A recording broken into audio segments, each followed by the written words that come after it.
بسم اللہ الرحمن الرحیم۔ پچھلی قسط میں پیش آنے والے واقعے کے بعد قبطیوں کے اندر انتقام کی آگ بھڑک اٹھی تھی، کیونکہ موسیٰ علیہ السلام نے ان کو شکست دی تھی۔ انہوں نے فرعون کو بھڑکایا کہ کیا آپ موسیٰ علیہ السلام اور ان کی قوم کو یوں ہی رہنے دیں گے کہ وہ ملک میں فساد کرتے پھریں اور وہ آپ کو اور آپ کے معبودوں کو ترک کیے رہیں۔ ان کے کہنے کا مطلب یہ تھا کہ موسیٰ علیہ السلام جو اللہ کی طرف بلاتے ہیں اور دوسروں کی عبادت سے منع کرتے ہیں، قبطیوں کے خیال میں یہ فساد تھا۔ فرعون نے کہا کہ ہم ابھی ان کی بیٹوں کو قتل کرنا شروع کر دیں گے اور عورتوں کو زندہ رہنے دیں گے، تاکہ ان میں جنگ کے قابل مردوں کی تعداد زیادہ نہ ہو جائے اور ہم ان پر غالب رہیں۔ حضرت موسیٰ علیہ السلام نے اپنی قوم سے فرمایا کہ اللہ تعالیٰ کا سہارا حاصل کرو اور صبر کرو، یعنی جب وہ تمہیں تکلیف دیں تو اپنے رب سے مدد مانگو اور صبر کرو۔ زمین اللہ تعالیٰ کی ہے، اپنے بندوں میں سے جسے چاہے وہ مالک بنا دے، اور آخر میں کامیابی انہی لوگوں کی ہوتی ہے جو اللہ سے ڈرتے ہیں۔ اس پر حضرت موسیٰ علیہ السلام کی قوم نے جواب دیا کہ ہم تو ہمیشہ ہی مصیبت میں رہے ہیں، آپ کی تشریف آوری سے قبل بھی اور آپ کی تشریف آوری کے بعد بھی۔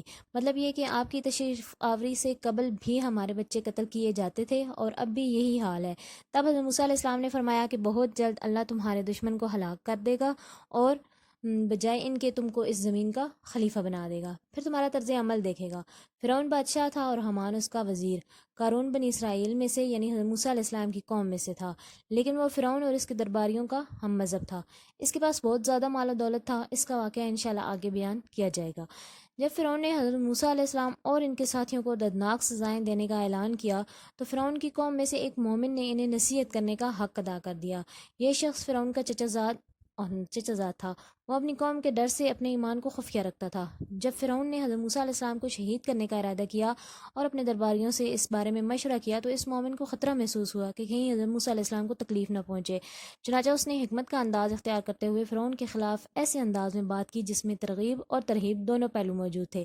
اس نے مشورہ اور رائے کے انداز سے بات کی۔ نبی کریم صلی اللہ علیہ وسلم نے فرمایا کہ سب سے افضل جہاد ظالم بادشاہ کے سامنے انصاف کی بات کہنا ہے۔ یہ شخص اس مقام کے اعلیٰ ترین درجے پر فائز تھا۔ فرعون سے بڑھ کر کوئی ظالم نہیں اور اس مومن کی بات سے بڑھ کر حق اور انصاف والی کوئی بات نہیں، کیونکہ اس سے نبی کے معصوم ہونے کا اظہار ہوتا ہے۔ اس نے کہا کہ کیا تم اس شخص کو محض اس بات پر قتل کرتے ہو کہ وہ کہتا ہے کہ میرا رب اللہ ہے؟ یعنی اس بات کا یہ رد عمل تو نہیں ہونا چاہیے، کیونکہ وہ تمہارے رب کی طرف سے دلیلیں لے کر آیا ہے، یعنی اس نے معجزات ظاہر کیے ہیں جن سے ظاہر ہوتا ہے کہ وہ اپنے بھیجنے والے کی طرف سے جو پیغام لایا ہے وہ حق اور سچ ہے۔ اس لیے اگر تم اس سے تعرض نہ کرو تو سلامت رہو گے، کیونکہ اگر وہ جھوٹا ہے تو اس کا جھوٹ اسی پر ہے، اس سے تمہیں کوئی نقصان نہیں پہنچے گا، اور اگر وہ سچا ہے تو پھر بھی تم نے اسے تنگ کیا تو جس عذاب کو وہ تم سے وعدہ کر رہا ہے وہ کچھ نہ کچھ تو تم پر آ ہی پڑے گا۔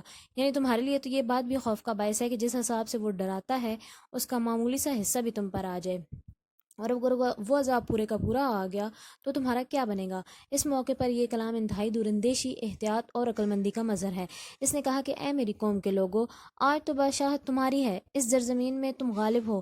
اس نے انہیں وہ پیارا ملک اور حکومت چھن جانے سے ڈرایا، کیونکہ جو سلطنت دین کے مقابلے میں آ کھڑی ہوتی ہے ان لوگوں کی حکومت بھی چھن جایا کرتی ہے اور وہ بے عزت اور ذلیل بھی ہو جاتے ہیں۔ فرعون کی قوم کے ساتھ بھی یہی ہوا۔ وہ موسیٰ علیہ السلام کی شریعت کے بارے میں شکوک اور شبہات میں مبتلا رہے اور مخالفت کرتے رہے، حتیٰ کہ اللہ تعالیٰ نے ان سے ان کے ملک، املاک، مکانات، محلات، نعمتوں اور عشرتوں سے نکال کر سمندر میں ذلت کے ساتھ غرق کر دیا۔ اس بلندی سے ان کی روحیں جہنم کی عمیق گہرائیوں میں جا پہنچی۔ ان سب باتوں کے جواب میں فرعون بولا، میں تو تمہیں وہی رائے دے رہا ہوں جو خود دیکھ رہا ہوں، یعنی اپنی سمجھ کے مطابق اس بات کو درست سمجھتا ہوں کہ اسے قتل کر دیا جائے۔ حقیقت میں فرعون کی یہ باتیں جھوٹ تھیں، کیونکہ وہ اپنے دل میں یہ جانتا اور سمجھتا تھا کہ حضرت موسیٰ علیہ السلام سچے ہیں اور وہ جو کچھ بھی لاتے ہیں یقیناً اللہ تعالیٰ کی طرف سے ہے، لیکن کفر، تکبر، ظلم اور زیادتی کی بنیاد پر اس کے برعکس خیالات کا اظہار کرتا تھا۔ پھر اپنی گمراہ اور جاہل قوم کو بلایا اور اس نے بھی اس کی کفر و تکذیب کی تصدیق کرتے ہوئے اس کی پیروی کی اور اسے رب مان لیا۔ قرآن کریم میں ارشاد باری تعالیٰ ہے کہ فرعون نے اپنی قوم کو پکار کر کہا کہ کیا مصر کی حکومت میرے ہاتھ میں نہیں ہے، اور یہ نہریں جو میرے محلوں کے نیچے بہہ رہی ہیں، کیا تم دیکھتے نہیں کہ میں اس شخص سے کہیں بہتر ہوں جو کچھ عزت نہیں رکھتا اور صاف گفتگو بھی نہیں کر سکتا؟ اس پر سونے کے کنگن کیوں نہیں اتارے گئے یا فرشتے جمع ہو کر اس کے ساتھ آئیں؟ غرض اس نے اپنی قوم کی عقل مار دی اور انہوں نے اس کی بات مان لی۔ اللہ کے ولی نے انہیں تنبیہ کرتے ہوئے فرمایا کہ اگر وہ اللہ کے رسول حضرت موسیٰ علیہ السلام کی تکذیب کریں گے تو ان پر اس طرح کا عذاب آ سکتا ہے جس طرح گزشتہ اقوام پر آئے تھے۔ یعنی نوح علیہ السلام کی قوم، عاد اور سمود اور ان کے بعد کی اقوام جو ان کے زمانے تک ہوئیں اور جن کے حالات انہیں معلوم اور ان کے ہاں مشہور تھے، ان کے ذریعے سے تمام اہل زمین پر حجت قائم ہو گئی کہ انبیاء کرام جو کچھ بتاتے ہیں وہ بالکل سچ ہے، کیونکہ اللہ تعالیٰ نے انبیاء کے مخالفین پر عذاب نازل کیے اور مومنین کو ان سے نجات دی، انہیں قیامت کے دن بھی کوئی خوف نہیں ہوگا۔ پھر اس مومن نے مصر میں یوسف علیہ السلام کی نبوت اور ان سے لوگوں کو حاصل ہونے والے دنیاوی اور اخروی فوائد کا ذکر کیا، کیونکہ موسیٰ علیہ السلام نے بھی انہیں ان کی آل میں سے مبعوث ہو کر توحید کی دعوت دی تھی اور شرک سے منع فرمایا تھا۔ اس مومن نے اپنے زمانے کے اہل مصر کے بارے میں کہا کہ حق کا انکار اور رسولوں کی مخالفت ان کی عادت بن چکی ہے۔ پھر اس مومن نے کہا کہ اللہ تعالیٰ اس طرح گمراہ کرتا ہے ہر اس شخص کو جو حد سے بڑھ جانے والا، شک و شبہ کرنے والا ہو۔ فرعون نے کہا کہ میں موسیٰ علیہ السلام کی اس بات کو جھوٹا سمجھتا ہوں کہ میرے سوا بھی جہان کا کوئی رب ہے۔ دوسرا یہ کہ میں اس بات کو جھوٹا سمجھتا ہوں کہ اسے اللہ نے بھیجا ہے۔ اس نے اپنے وزیر حامان سے کہا کہ میرے لیے ایک محل بناؤ تاکہ میں اس کے راستے پر چڑھ کر موسیٰ کے الہ کو جھانک سکوں اور اس سے پوچھ لوں کہ کیا اس نے موسیٰ کو بھیجا ہے۔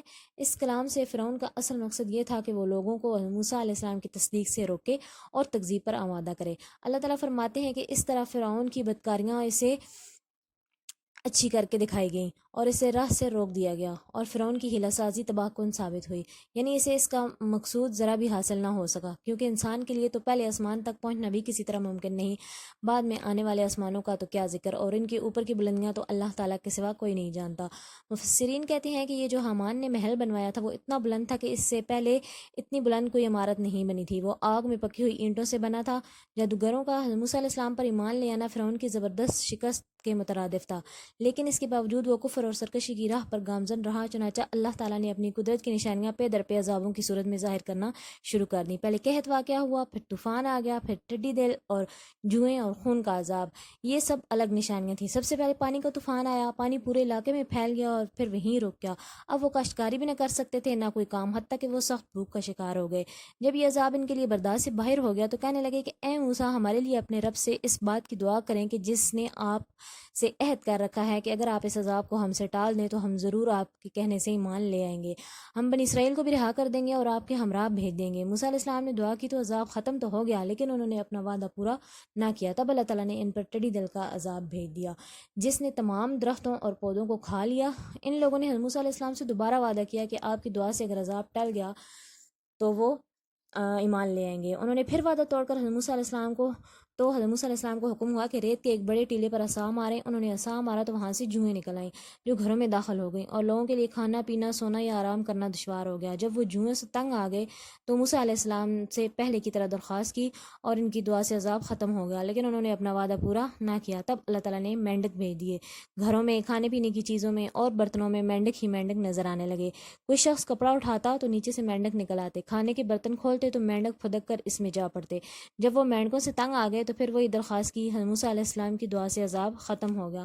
پھر انہوں نے اپنا وعدہ پورا کرنے سے انکار کر دیا، تب ان پر خون کا عذاب آ گیا۔ فرعونیوں کا سارا پانی خون میں تبدیل ہو گیا، وہ کسی کنویں سے پانی نکالتے یا دریا سے پانی لیتے یا پانی کے برتن سے چلو بھی بھرتے تو ان کے ہاتھ میں پہنچتے ہی خون بن جاتا۔ بعض علماء نے خون کے عذاب سے نکسیر کی بیماری مراد لی ہے۔ یہ ان لوگوں کے تکبر اور گمراہی کا بیان ہے کہ حضرت موسیٰ علیہ السلام کے ان موضوعوں کو اہمیت نہ دی جو اللہ تعالیٰ کی طرف سے لائے تھے۔